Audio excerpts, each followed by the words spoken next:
Assalamualaikum. Halo sahabat, bertemu kembali dengan saya, Dr. Yan. Hari ini kita melanjutkan bahasan mengenai kemoterapi.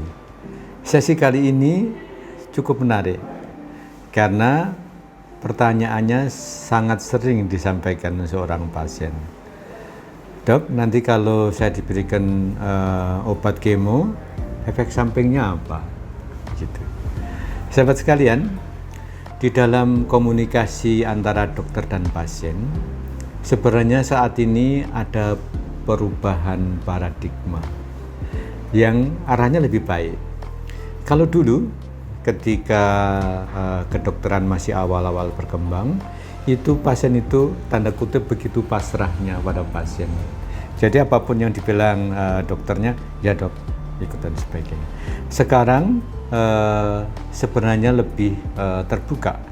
Artinya sesuatu yang baik bila pasien berkomunikasi, berdiskusi, kemudian saling memahami untuk pilihan pengobatan.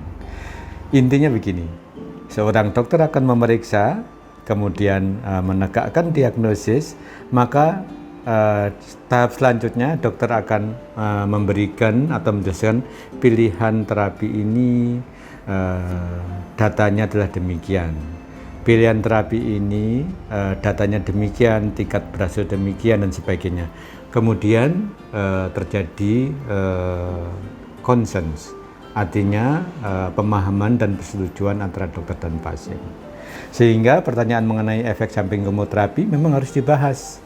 Karena sesuatu yang clear maka akan membawa kebaikan. Artinya dokter tersebut juga bisa melakukan pengobatan lebih baik dan pasiennya bisa memahami dan menerima tahapan pengobatan juga lebih baik.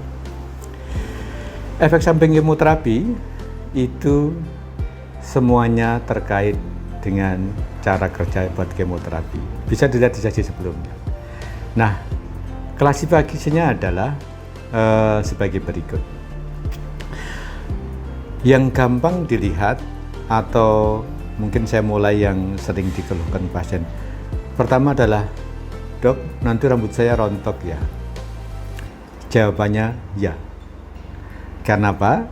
Karena akar rambut adalah bagian tubuh yang pertumbuhannya relatif cepat.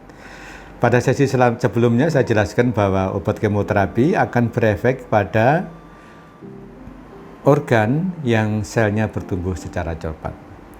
Untuk sesi rambut rontok ini akan kita bahas pada satu sesi khusus. Jadi hari ini adalah overview mengenai efek samping kemoterapi. Yang kedua adalah yang gampang dilihat, kulit. Kulit saya kok jadi hitam ya dok ya? Gitu. Kukunya juga hitam gitu. Ya, beberapa obat kemoterapi akan merangsang kulit, melanin, sehingga terjadi perubahan warna kulit. Tapi semuanya akan kembali ketika obat kemoterapi sudah diberikan secara paripurna, sudah selesai. Yang lain adalah teman saya itu dok, ketika diberikan obat kemoterapi kok jadi sering transfusi ya? HB-nya turun terus. Jawabannya mungkin ya. Jadi beberapa obat kemoterapi menyebabkan depresi sumsum tulang. Tapi tidak semua obat kemoterapi. Jenisnya berbeda-beda. Depresi sumsum tulang artinya apa? Pembentukan sel-sel baru darah, termasuk sel darah merah berkurang, sehingga pasien menjadi anemi, kekurangan darah. Namun demikian, kankernya sendiri itu juga mempunyai sifat depresi sumsum tulang. Jadi kadang-kadang kombinasi, ya karena kankernya, karena intiknya kurang, juga karena obat kemoterapi. Yang lain lagi mengeluh gini, dokter kemarin waktu kemo yang kedua saya diare. Karena hal lain atau karena obat kemoterapi? Jawabannya adalah ya, mungkin karena obat kemoterapinya. Karena mukosa usus, sel-sel mukosa usus itu juga tumbuhnya cepat. Sehingga apa? Terpapar juga. Namun demikian juga akan pulih ketika obat kemoterapi disesuaikan dosisnya atau setelah selesai diberikan. Nah, itu yang sifatnya fisik. Nah, yang sifatnya keluhan yang dirasakan pasien adalah, saya setelah diberikan kemoterapi dok kemarin 3 hari nggak mau makan, mual, lihat nasi aja sudah mau muntah. Jawabannya ya, beberapa obat kemoterapi menyebabkan rasa mual. Nanti akan kita bahas khusus tentang mual pada satu sesi khusus mengenai kemoterapi ini. Jadi keluhan mual memang bisa merupakan efek samping kemoterapi. Tapi sekarang ini sudah banyak obat berbagai macam jenis, dari yang mulai ringan sampai yang terbaru yang bisa menghilangkan mual. Dulu kalau waktu saat kemoterapi itu orang membawa ember gitu, siap-siap untuk muntah. Sekarang tidak ada lagi seperti itu.